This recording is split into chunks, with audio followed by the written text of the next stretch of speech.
so let's get started on Bob's brakes. We'll get this cooking. I've already temporarily bolted in the master cylinder over here. We're going to be making the brake lines from the master going over to the passenger side and to the driver's side. There's a line already coming out there that's going to the rear wheels, which then tees off to the left and right in the back.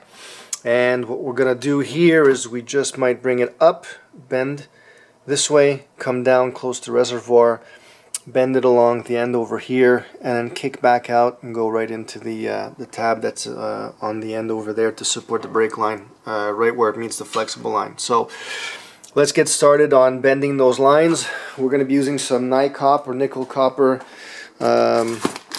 brake line over here. This stuff bends very easily. It's not too much of a pain to work with. You can use also stainless steel. Here's the number of this. We just ordered this off Amazon so you could find it. We don't really, I've used metal brake line. I haven't used stainless steel. I've used the NiCop. The nickel copper lines are very easy to work with. The metal lines are a bit more difficult. Some flaring tools have a bit harder time to flare them.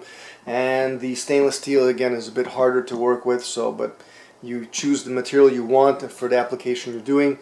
The procedure is pretty much the same. So we've got a Eastwood setup for some of the flaring tools that we have, so I'll show you guys how we flare the ends for this Volkswagen, which is just a simple flare. It's not a double or so on. So what you want to do when you're learning to bend some of these brake lines is get yourself some extra brake line material and try it out on, try it on a few scrap pieces to see where you mark it, where your bend goes in, how the tool works. You don't want to put a lot of time into bending a line to fit the car and then you screw it up at the last bend or halfway through. So over here we can see we've got the first line pretty much done over here now, and you can see we started off, let me get this out of the way, started off over here at the master, like we said before, came up, turned towards the back, went along the back edge fairly close but not close enough to hit it against the wall, came down on a bit of an angle, I don't know if you can see, so then we can go meet the joint where the bracket is on the chassis to hold it to the flexible line, and then a final curve to go meet that line with the flared end. So I mapped this out first with some welding wire. You can use a coat hanger, so on, like I said, and then once you've practiced your bends and so on before you start, then you have a bit of an idea on where to gauge the stuff so that you can get it close to accurate as you want. So a couple little tips. So let's go and bend up the driver's side now. Get that in. We're going to remove the master out after. We're going to put our brake switches in. Get the master ready for the final install. With the brake lines, we're going to throw in the new flexible lines. And then we're going to bleed the kit and then plug in the electrical connections for the rear brake lights and so forth. So let's get that all mocked up, and then we'll come back and show you this all ready to go before we bleed it and how it all turned out. And the way I bend the lines is, well, obviously I make little marks with a marker to more or less where I want it to turn. But once I have that, I'll go and use a tool like this. And I'm sure there's also, you have different size grooves in here for different size lines, and then you would set up your line in the tool and you would bring up the handle so that your line is held like this, and you have different degrees you can bend it with, and it helps you. Now you can use a tool like this to bend it, but there's also some people like to use round pieces of bar. This NiCop bends easy, so you could find something that has the correct radius and then I guess try and bend it around that, but you got to be careful not to flatten the wall of your curve, so you don't want to like pancake that curve. So alright, so here's the tool. I've already straightened out the rod, but it's very simple. Again, I would just run it through the tool and then eventually straighten it out. So now we've got our line for the driver's side. Take a new fitting and then I'll prepare by sliding it on the nut side down, and we're going to flare this end. So let's go over to the flare tool and I'll show you guys how to use that. Just before, I have this deburring tool like I mentioned before, so you want to make sure that the inside of the line is nice and crisp, deburred, there's no jagged edges inside or out. So you run this cup one on the to clean up the outside and the tapered deburring one for the inside. So let's move on to the tool we use to flare the end, and then get this flared up, give you a sample of how that works. Alright, so we're using a tool that you can get from Eastwood. Again, Eastwood didn't sponsor, just happened to have all the tools I needed at the time. You can get a similar tool to this also on Amazon. I think it's just obviously like a China-made tool that gets rebranded by many people. So, alright, so here this tool comes with a couple of these different dies. The one we're using here is for a 3/16 line. On each die you'll have it on the end over there. It's stamped in for the size and for the type. We're doing the for the Volkswagen is the DIN type of flare. Again, that's on the edge over here, probably won't focus. And then this is either it'll say 3/16 or I believe, what's the other measurement it gives you on here, 4.25 or 75, whatever it is. And so then what we do is, yeah, 4.75. So what we do is you choose the right side flare on this one, which is going to be the, over here, the DIN, like I said, right on the tip there. And then the 4.75 or 3/16, which is almost identical in size. There's not enough difference. And you're going to want to put that in like so. After that you have this catch go over like that, and then you lock it in with the knob back here. I'm sure there's better videos online on how to use this, but we'll just give you a bit of an idea. Now you want to make sure that the die over here is pressed in all the way to the ridge inside the tool back there. We're going to make sure that's in. I like to leave the line sticking out and just barely tense, like barely have any tension, so that the rod can still kind of move in that die. Because what you're going to do is you're going to take the 0 gauge and you're going to now press in the 0 until it bottoms out, and you can see the handle is pushed out. So now we're bottomed out, and then you make sure that it's all the way, and we come back, and now what happens is that your line is leveled up with this die properly, right at the actual level that is designed into this die where you want to have that metal line. Once that's done, you're going to torque this down tight, okay, and then we're going to choose the 4.75 die, which on this one is op 1. Some of the Amazon models, there's like different colors here instead of whatever. So that's the die for this one. It's the 4.75. It's a single type flare, which means it's only one process. We're going to just press this through by pulling the lever and moving it forward, and it's going to flare the end that's in there, and I'll show you how that works once it comes out. So basically all we're going to do is we're going to drive the handle back out just like I did with the 0. I'm just going to put the camera down and make sure all this is set up properly because I'm doing this one hand, and then we'll press it through and then show you the flare.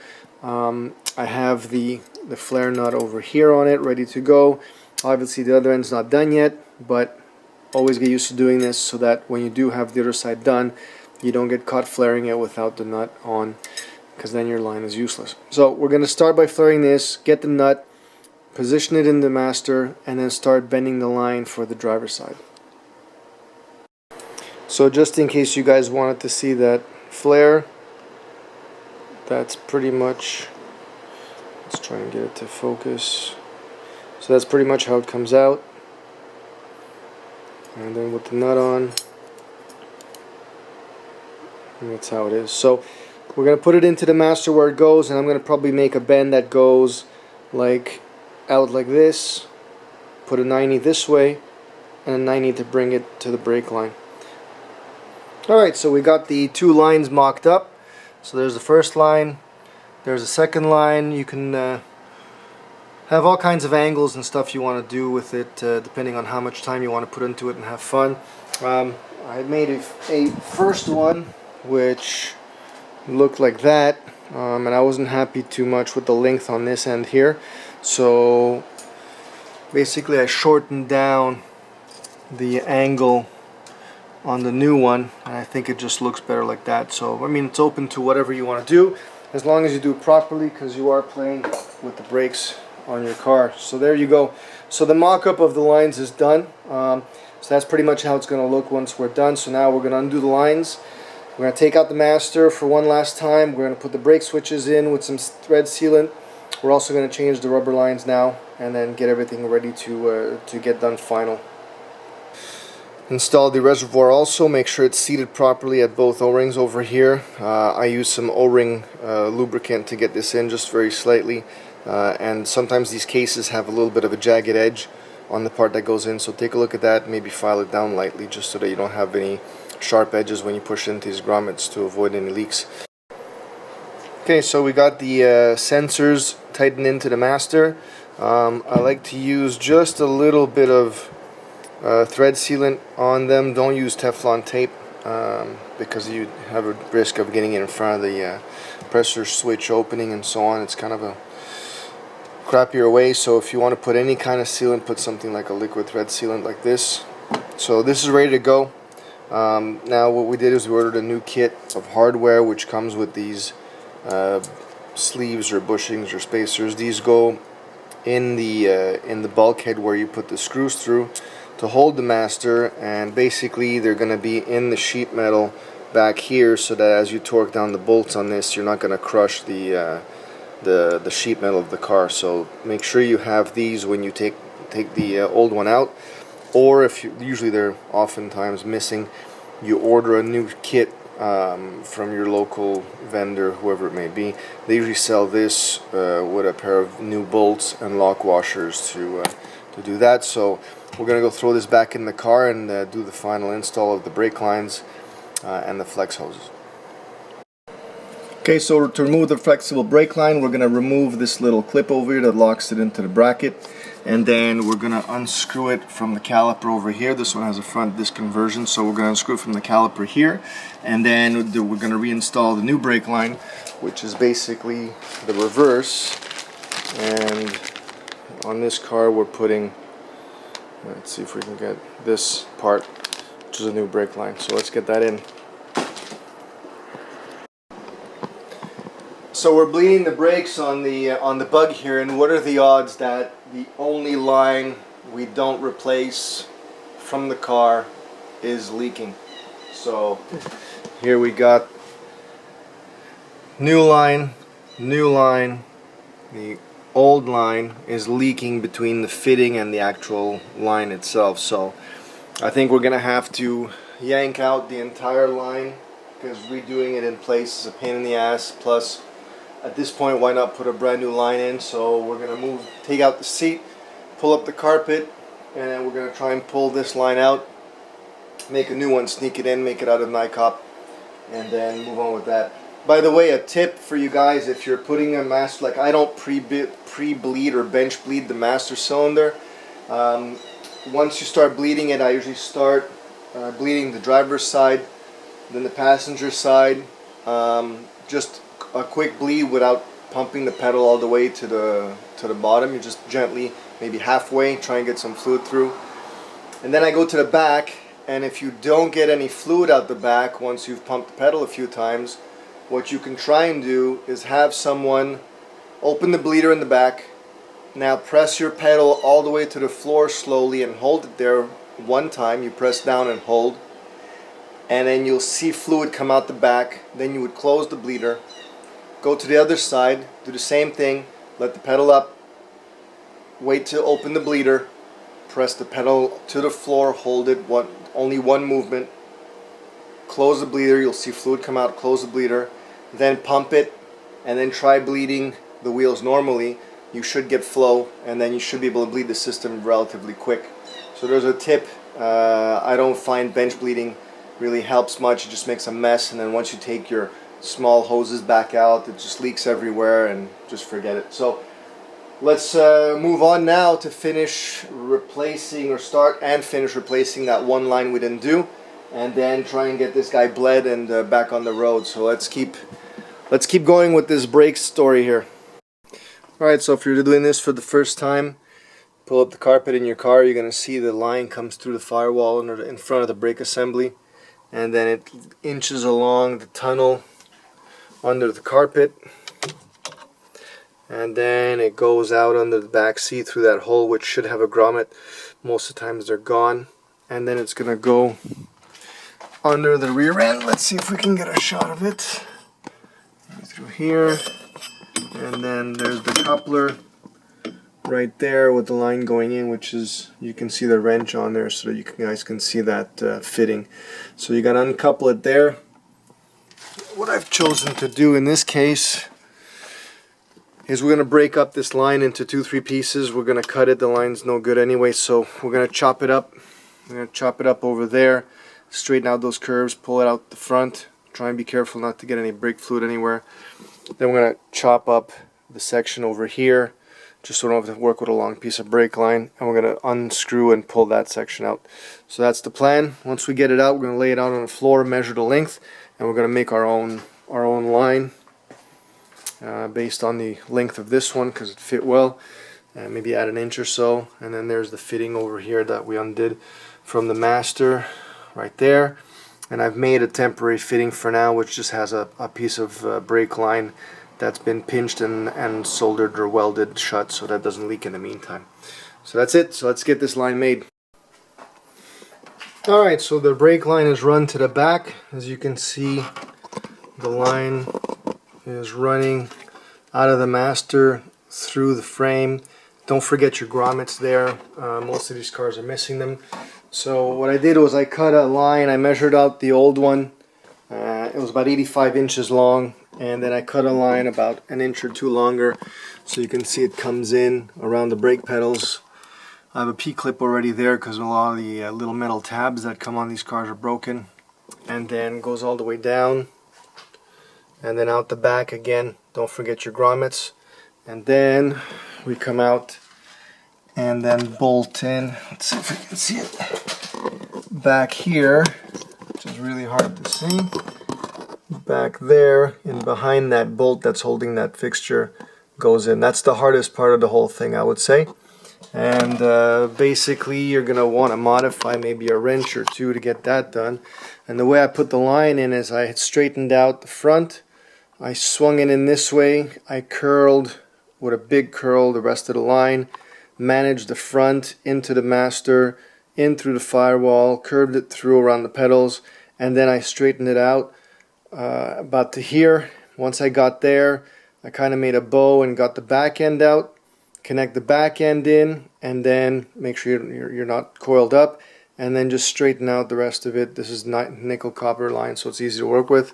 And then what you may want to do is you may want to get an old wrench. In this case, the flare fittings I'm using are 12 millimeter, and if you don't have a good access, you can grind down. So this was for the original one that was on there, I believe was a 10 or 11, and then I had ground down to 12 to get access in the back.